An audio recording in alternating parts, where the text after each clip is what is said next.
નમસ્કાર દર્શક મિત્રો, જનરપન ન્યૂઝમાં આપનું સ્વાગત છે। મિત્રો, રખડતા ઢોરનો ત્રાસ તો આપ જાણો છો કે શહેર હોય, જિલ્લા હોય કે ગામડા હોય, રખડતા ઢોરનો ત્રાસ ઠેર ઠેર જોવા મળતો હોય છે। વાઘોડિયા એસટી ડેપો પાસે બે આખલા બાખડતા જે કહેવાય કે કેમેરામાં કેદ થયા હતા। આપ જુઓ કે વાઘોડિયા શહેરની વચ્ચે વચ્ચે આ આખલા કેવી રીતે બાખડી રહ્યા છે અને જે ગાડીઓને નુકસાન થયું છે તે પણ તમે જોઈ શકો છો।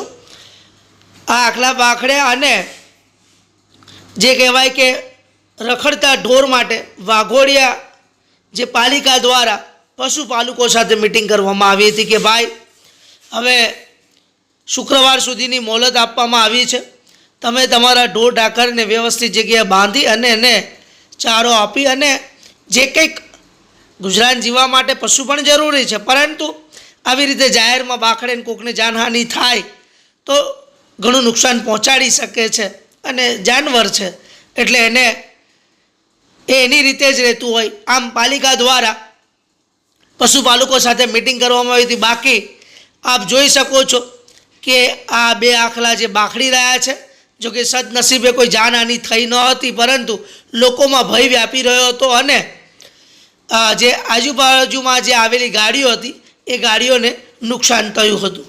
આમ વાઘોડિયામાં ઘણા સમયથી જે કહેવાય કે રખડતા ઢોરોનો ત્રાસ હતો, તેના મામલે મામલતદારે આજે પશુપાલકો સાથે બેઠક કરી અને મિટિંગ કરવામાં આવી હતી અને તેમને સાફ શબ્દોમાં કહેવામાં આવ્યું હતું કે શુક્રવાર સુધીની મોહલતમાં આપ આપણા ઢોર ઢાંખરને વ્યવસ્થિત જગ્યામાં બાંધી અને ચારો આપી શકો છો, પરંતુ જો રખડતા ઢોર હવે જાહેર માર્ગો પર જોવા મળશે તો કાયદેસર જે કંઈ કાર્યવાહી થતી હશે તે કરવામાં આવશે તેવું પાલિકા દ્વારા એટલે કે મામલતદારશ્રી દ્વારા પશુપાલકો સાથે મિટિંગમાં જણાવવામાં આવ્યું હતું।